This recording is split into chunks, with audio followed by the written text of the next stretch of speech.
What does the future of AI music look like in 2025? Now, of course, no one knows unless you have a crystal ball. But I'm going to talk about a lot of interesting things in this video regarding AI music, music distribution, DistroKid, and a lot more, and everything I've learned and what all this means from my perspective for the next year for 2025. Because I'm going to say it right now, I think there's a lot of interesting things that will be coming up and will be happening. I'm just going to say it. Now, this video is going to be a very raw, unedited, fireside chat style video. Let's say me and you were hanging out and you're like, hey, man, so what do you think? Like, what do you think is the future going to look like? With everything you know, with all your expertise, doing all these videos, testing stuff out, blah, blah, blah. What do you think? And I'm going to be honest, I think we have a lot of interesting things on the horizon, for better or for worse. Because as we all know, AI is getting crazily smart and crazily good. I mean, that's an understatement, right? You look at things like ChatGPT, you look at Claude, you look at Gemini, which is Google's AI. Even if you Google something now, you go on Google and search something, there's Search Labs or Google's AI to kind of scan stuff, right? So AI is everywhere. And one thing I will say kind of right away is I think AI is going to be more prominent and prevalent in pretty much everything we do. Everything we do, whether you're searching for something, whether you're buying clothes online. And I know this is a bit of like a like a Black Mirror dystopian style thinking, or depends how you look at it. And I think that is another thing I will talk about. It depends how you look at it. But on one end, it is making things easier, right? If you want to, like, say, do something, it's crazy how fast ChatGPT is, right? On the other end, and this is a big thing that happened, like, say, with the writer's strike in Los Angeles or other places, it brings up this question, well, what about AI taking over our jobs? Is your job going to be compromised regardless of what you do, et cetera, et cetera? And bringing that now to music. With AI music, there's a lot of just unique things happening in the space. Now, right now, the two biggest are Suno and Udio. Those are the biggest AI music generators. And in case you didn't know, but I'm assuming you do, you can go on those platforms and type in any kind of prompt. Make me a country song about trucks. Maybe an electronic song about dancing the night away. Make me a rock song about doing a brutally difficult workout. The list goes on and on. You can make a bajillion songs however much you want. And to be honest, if you look at it, Suno, for example, which is the one I prefer if I had to compare Suno to Udio, I know it's a kind of a Uber versus Lyft, Coke versus Pepsi type debate for a lot of people, but for me, I prefer Suno. And you spend $10 a month for an insane amount of credits that you can use to create all these songs. And it's pretty wild. These songs are now at the point, and I think especially in 2025, we're pretty much there, where you cannot tell the difference between a AI song and a human song. Now, I will say this. If, let's say, you give me a human-made song and an AI song, it does depend upon the genre. I think things like cinematic and orchestral, pretty much impossible now. Things like funk, maybe. Things like EDM, hate to say it, no, I don't think you could be able to tell the difference. With rock and country, maybe a little bit, and pop, especially when it comes to those vocals. But I'm going to predict in 2025, we're gonna get to that point where you cannot tell. And I'm going to say this too. For the average listener, you probably cannot tell if it's made by AI or human. You cannot tell. I know for me, as someone who's been into music all my life, as I've been producing heavily for the past 12 years now, as much as I know, and yeah, maybe I can tell oh yeah, the vocals are a bit grainy here or they're a bit off here. We're at the point now where AI music is so good. And this brings up, I think, a huge can of worms. And this can of worms, I think, is going to be more exposed, if I call it like that, in 2025 for a couple of different reasons. And the main reason is, one, is it going to affect jobs? Now, here's where things get very tricky when it comes to AI music. It depends on what sector of the job when it comes to music. First off is streaming, which I'll talk about, I think, in a second. I want to say that, like streaming and just listening to music on Spotify. That's a whole other thing. Second is things like using songs in movies, TV shows, basically things like sync licensing. Or you say hey, we need to hire a score writer like Hans Zimmer to do the score for this movie. I'm going to be honest, those jobs I think are going to be heavily compromised in 2025. And we're already there. There's been filmmakers who have come out saying, yeah, now I just use AI music. I don't have to deal with human disputes or debates. It's a lot cheaper and it's also a lot faster. And I can kind of do it on my own if I want, right? There's something about that maybe autonomous feeling. And this is a huge kind of philosophical debate is who makes AI music. If I type in a prompt, is it me making it, or is it really the algorithm? Is it kind of like is there a halfway point? Like, did I give the lyrics to the prompt? Did I actually make it more right? So that's a whole other thing for a whole other video, I'm going to be honest, because I know that's a heavily debated topic. But maybe for some people, they're like, hey, well, in my mind, because I typed in the prompt, I made it. So maybe you feel more like you're in control of it, whatever the case is. But there are already filmmakers who are saying, I'm just going to use AI music. That's a big thing. Suno now has a feature where you can submit a video and it will create a song based off what's going in the video. I would not be surprised maybe sometime in 2025 where I could submit a scene from a movie of someone walking down an alleyway, and it's either Suno or Udio or another platform like, hey, make me background music, make me a score that kind of embodies this spooky, eerie vibe of someone walking down a dark alleyway or walking through a dark alleyway, and it could do it. So things like that are becoming more compromised. And this is something I've noticed, which is interesting. I know it's an odd parallel, is Splice. Now, in case you know, Splice is, excuse me, my throat's a bit scratchy today. Splice is the biggest database when it comes to royalty-free samples, meaning I can go on Splice, download a sample of someone playing the ocarina, the Bernenbau, a saxophone, a vocal sample, a drum loop, a synth, doesn't matter, and I have the rights to use it in my songs commercially, and that's a big thing. And maybe we've seen this. If you use Splice a lot, it's kind of like a running meme in the production world, where I will listen to commercials sometimes. I'm like, wait a minute, that's a Splice sample. I know that. And some people, like say, are making commercials, are saying, hey, well, as opposed to hiring a musician to have to make this jingle for us or whatever, what if you just go to Splice, download that sample, and use it, right? I mean, it's the same thing for a lot of people, like say, make movie posters or images. They're saying, hey, rather than get a picture of a shark, why not just go and buy one for $1 on this royalty-free image site? And it's making things a lot easier on one end for these companies to make these, things that would be more of a secondary thing, like having a shark in the background of a movie poster, having the song be in the background of this commercial, but it's taking away those jobs from those musicians, those graphic artists, those photographers, who would otherwise have a job if they were doing that. And likewise, I wouldn't be surprised if a lot of commercials now are saying like, hey, rather than hire a musician, even hire somebody to understand Splice and put together these samples, why not just go to Suno, spend $10 for a month membership? We just make a bunch of songs, pick which one sounds good, we'll just use that. And that's kind of already happening. And I think that is something in 2025 is going to become way more popular and, like I said, way more prevalent, right? That's the second thing. Now, the third thing I want to talk about, which if I look at these three kind of aspects of AI music, is live performance. I don't think we're there yet. That is definitely, again, something that adds a whole other spin to this, that if you think about it, if you are an AI artist, how do you exactly perform out live? Now, I'm going to say, if you're a vocalist or whatever, you're kind of not doomed, but it's a little tricky unless you just copy the vocal style or whatever. But when it comes to EDM, you could easily pump out, an album a day of, like, say, deep house music.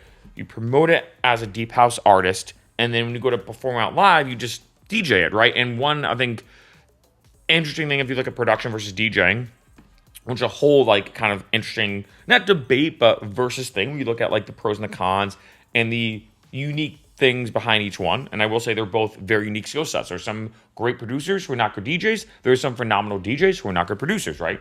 That's definitely a whole thing. But it's pretty easy to say, hey, these are all my songs, and I'm going to treat them as such, and I'm going to DJ them out live, right? And I think that is one thing I will say when it comes to AI music that kind of becomes an interesting point to it.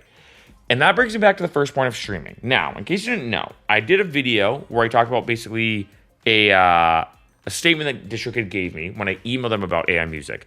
The DistroKid is allowing you to release AI music. And I'm thinking, this brings up this whole thing of DJing and everything. I am thinking that in 2025, things are going to start getting cracked down on. That's my guess. Now, I don't know. And I know some people watch this video and being like, hey, well, tough to say. But I just posted a video recently about how Apple Music now asks for credits. And some people did comment, and I get this. Some people did comment saying, hey, Mark, they just want more producer credits. And I kind of get that. But like now, in this day and age, with a lot of people knowing about production, and of course, a lot of people knowing about singers and songwriters, maybe Apple Music does want the credits more. Maybe they do want to be able to give good credit in the metadata of the song. That it's not just the songwriter's name and their artist's name, but there's credits to go with the exact nitty-gritty of the instrumentation involved, or the producer involved, et cetera, et cetera. And that could be the case. It could be. But I do think this is a way of Apple Music maybe trying to at least deter some people from releasing AI music? Because right now, this is the big question. And this, I think, the big question that's going to be happening in 2025 is who, one, who listens to AI music, but two, how are stores going to accept or not accept it? I think those are the two big questions. Because on one end, let's take the listener's perspective. A lot of people have said to me on this channel, like, hey, Mark, I just listen to stuff. If I'm listening to a song, I don't care if it's AI music or not. If it's good, it's good. And I kind of get that perspective, right? One analogy I've used before is take like a sports drink. We have Gatorade, which is a human-made sports drink. Now, let's say another one comes out called, I don't know, I'm just going to use this name, Joe Schmo Aid. I don't know. And Joe Schmo Aid is a sports drink just made by AI. The formula was developed by AI. The bottles are made by AI. Everything's AI. It's a fully 100% AI company. Well, a lot of people might say like, hey, if it's a good sports drink, if it hydrates me, if it has the right nutrients, blah, blah, blah, I'm going to use it. I don't care if it's human or AI, I'm going to use it. And a lot of people have that perspective when it comes to music. But then you look at the other end of putting this music on Spotify and all these kind of platforms, it does become this odd thing. Because for Spotify and a lot of these platforms, they might say on one end, hey, we don't want any AI music. We don't want any AI music. We want it to be human-made music, et cetera, et cetera. But then on the other end, they may say, hey, you know what? If people are listening to Spotify, if people are using our service, if people are going to use our platform, we don't care. And this is a big thing I think in 2025 that's going to be exposed more. Because if you do some research, there hasn't really been any like explicit official like statement from Spotify, from Apple Music, even from distributors like DistroKid, Ditto, Lander, CD Baby, TuneCore. There hasn't really been an official statement. There hasn't been any CEO or owner coming out saying, hey, here's my official take on AI music. There hasn't really been that. And I think the reason why is it is, for a bunch of different reasons, tough to give an exact statement. And I've said this before in a bunch of other videos. If they say, yeah, we're accepting AI music, well, now it gets kind of interesting because you're opening up the floodgates. People will now know 100% they can release AI music. And in addition, some people may be deterred. Some human artists may be like, oh, you know what? I'm not going to use Spotify now because they're accepting AI music. In addition, some listeners may not care, but also some listeners might care. Some listeners might say, hey, wait a minute. I don't want to listen to a song and have it be AI. I only want to listen to human-made music. On the other end, if Spotify says, well, actually, no AI music, or DistroKid, or Apple Music says no AI music, then it becomes this other issue. Because then you're like, okay, well, how do you police that? And I've said this before in a bunch of other videos. There are some ways to do this. And I think this causes such an interesting, difficult debate of what do stores say. This is why I think in 2025, I don't know, and this is, I'll be honest, I genuinely don't know if a store will ever say anything explicitly. They might, but I don't know. That's because I could see a lot of stores saying, hey, the best approach right now is actually not to say anything. That's actually the best thing to do. And I could see there's a lot of pros to that. I hate to say it. There's a lot of positives for DistroKid and CD Baby and Spotify and Apple Music and everything. All of them to be like, you know what? We're just not saying anything. Because then lastly, Spotify, like I said, like I just touched upon, might say, hey, you know what? If people are listening, who cares? If people don't know, it's kind of like ignorance is bliss. If people don't know that this one artist, Bob Smith, is actually an AI artist, who cares? Like for me, I release music under Fuchero. That's my human artist, if I call it like that. And then I have the Infinite Lamb Chop. And the Infinite Lamb Chop is an AI artist. And I've had people use my songs from the Infinite Lamb Chop in their TikTok videos, in their Instagram reels, in their maybe Facebook stuff, in their posts in general. The Infinite Lamb Chop has gotten featured in random stuff. I think right now, when I last checked, there's been over close to 1 million views on TikTok when you look at all the videos that have used my Infinite Lamb Chop music. That's about 1 million people, 1 million views of people listening to the Infinite Lamb Chop, which is just AI, and it's all fake, right? It's all, I don't say fake, but you get what I'm saying, right? It's an AI songs, and people probably don't know, maybe they don't care, right? And like I said with that sports drink example, and I've said this in a previous video, if let's say 7-Eleven was selling Gatorade or Joe Schmo Aid, which by the way is a bad name, probably think of a better name, I think 7-Eleven would say, hey, okay, Gatorade human, Joe Schmo Aid maybe AI, but if we're making money from it, who cares? It kind of reminds me of this one quote from Mark Cuban, which I kind of like, which he said, it doesn't matter if the glass is half full or half empty if you're the one pouring the water. And I like that quote. And I think that's maybe from 7-Eleven's perspective on that, but bring this now back to Spotify and say, hey, we don't care if it's human or AI if we're the one making the money from people streaming the songs. They may have that perspective. Now, maybe they don't. Again, this is all speculation of what's going to happen in 2025. But one thing I will say, and I think this is what causes the biggest issue, and this is what is going to be the big kind of catalyst in 2025, is people releasing AI music. That is the big issue. That's why I touch upon streaming and even bringing that back down to DJing. Because there's two types of people, and this is very important for this video, and I think the big issue in 2025. Two types of people. Some people saying, hey, I am an AI artist. I'm not going to lie. Like for me, I'm very vocal that the Infinite Lamb Shop is all AI. There's other people, though, who pretend like it's there. And I know people like this, and I'm not going to say any names. Like I said, I know artists. I personally know artists who release music, and it's all made by AI, but they pretend to say, it's like, oh, I just finished up this track in Ableton. And I'm like, okay. And then they release it and stuff like that. Either way, though, a lot of people now are getting to release AI music and use AI tools for convenience and also, I think, to make money. And that's an interesting thing I've noticed on this channel when it comes to all these videos I've made. And you may have noticed this too. If you look at the comments of this video, I'm guessing, and other videos, you have two different types of people. Well, I mean, multiple, but some are people who are interested in AI music. Some are musicians giving their perspective.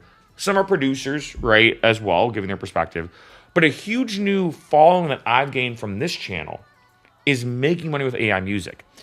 It's almost like people are like, okay, what is a good way to make money online? For me, being also both a musician and a YouTuber, I know a lot about making money online. I know a lot about YouTube and all that kind of stuff, and internet marketing, blah, blah, blah. And what's interesting about this is there's always been ways to make money online. Like back in the day, you're talking about making money blogging, and then it kind of moved to this thing when YouTube kind of became popular, where people started saying like, okay, you're gonna make money posting relaxing videos on YouTube. That was kind of like one of the first big ones I saw. Then it was like, okay, you got to make montages of luxury items on YouTube and get royalty for video. There's always been these kind of new phases of the best way to just make money quick, like a make money quick scheme. I'm not saying it's like a pyramid scheme or anything, but like, because you technically can make money on YouTube with relaxing videos, but it's not realistic anyway. The big thing now, it seems like, is making money with AI music or making money with AI in general. But in this case, I'm talking about AI music. That's the big thing now. That's almost the trend. And I've gotten a lot of followers for making these AI videos who are not musicians. They're not producers. They don't really care at all about the music space. They have no interest in the music space. Their interest is in the making money space. Their interest is in the how do I get rich quick scheme. How do we get rich? How do we make money doing very little work? And when you look at the passive, and put that in quotation marks, passive nature of streaming and downloading, which, let's be honest, very little money from streams and downloads. I've done that and talked about that before in other videos. This big trend, I think this is the issue, is people just looking to release as many AI songs as they can. They're releasing 10 or 20 songs every single day on DistroKid, and they're saying, hey, I don't care about music. I don't care if these songs are even good. I just want to make money. And I think that is my big thing, I think, looking at it from a big picture perspective. I've not really talked about in every video.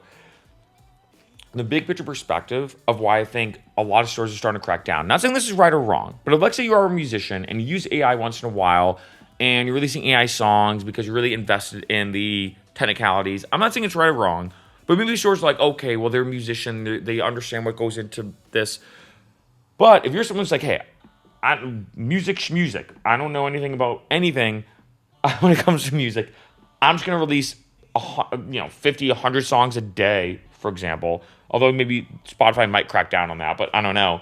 I'm going to release basically a lot of songs every single day, and my only goal is to make music. And I think in 2025, the whole releasing music thing is going to be addressed more. Now, how or when, I don't know. Because like I said, I don't think any company is going to explicitly come out and say, hey, we need to know, or we need to tell you guys, AI music, yay or nay. Like, I don't think Spotify's ever going to do that. I don't know.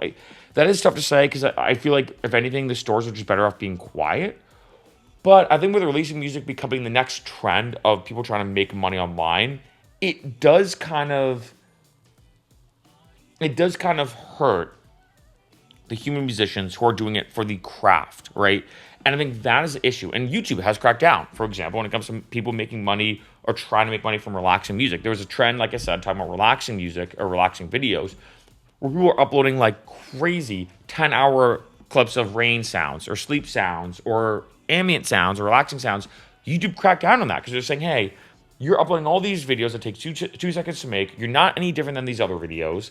And you're taking away these views away from these human creators who are doing a really good job. Likewise, in a very similar way, I think a lot of musicians kind of feel the same way, that like, wait a minute, people don't even care about the music or the technicalities of the song. They might not even listen to the song. They might just like upload it and not even care if it's a good song or not. And those views, those streams are being taken away from my views and streams, right? And I think that is where a lot of kind of tension is now building. And because it's getting way more popular and a lot of people saying, hey, I'm not a musician, but I'm making money from just streaming these songs, that's where things are getting tricky. That, I think, to me, is a big thing that's going to kind of evolve a lot more in 2025. And I know I'm rambling a little bit, but I'm just giving you my perspectives from like a meta, overarching, looking at it as a big picture thing. Let me know what you think in the comments, because I think in 2025, it is tough to say what's going to happen. But I think with that big thing of making money online happening, I think that just shows that there has to be at least some kind of moves being made. And I think there will be moves being made, like Apple Music did. Now, will they crack down? I don't know if they will or how they will. But those are just my thoughts about AI music. I think it's, as you can tell as I'm making this video, it is a very vague thing. I think that's another thing too. There's nothing clear cut. I think we still don't know exactly how to navigate it, because as we know, Suno is going to get significantly better. Udio is going to get significantly better. It's only going to improve in 2025. And it's at that point now, and I mentioned this before in other videos as well, where let's say if you are someone pretending to be an artist, but you're just using AI, it's kind of tough to police that now. You can't really know if someone's actually making it via Ableton or using Suno.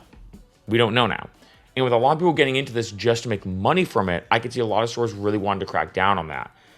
How are they going to, and when, and what their strategy is, I don't know. But I'm going to say in 2025, I feel like there's got to be some moves to be made, whether it's subtle like Apple Music did, or maybe vocal, being like, hey, actually no AI music, and we detect AI music, that's it. But I don't know.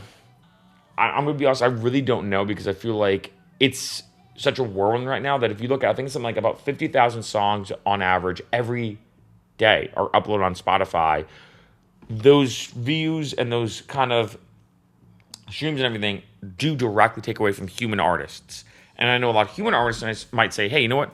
What's the point of learning Ableton anymore? I know some of my friends have even said to me, like, hey, man, I was going to try to learn Ableton, but with Suno and Udio, I don't think I have to now. Or I was going to get a degree in music production and learn Ableton, but is it even worth it? Is that a dying field? And I know that's a pretty bold thing. I've never mentioned that in any video, but could it be? Could 2025 start to really kind of shift gears where people might say, why learn production when it might be a dying art in a few years, or 5 years, or 10 years? And I know a lot of producers are saying no. Tough to say, right? A lot of unanswered questions here, and just kind of giving you food for thought, because there's so much of this. And I think, as you can tell, this video could easily be an hour, 2 hours long. Just kind of speaking off the top of my head, I think the tricky thing with AI music right now that really makes things questionable for 2025 isn't actually the platforms, the AI music generators, isn't actually making the AI music or listening to it. It's the distribution. It's the releasing. That is the big issue. I think if that kind of whole can of worms, that aspect of releasing AI music, is what kind of messes all this other stuff up, because then that really starts affecting the way people listen to music. It starts affecting other human artists and so much more. It's going to be interesting. All I'm going to say is 2025, especially for AI music, is going to be a very interesting year.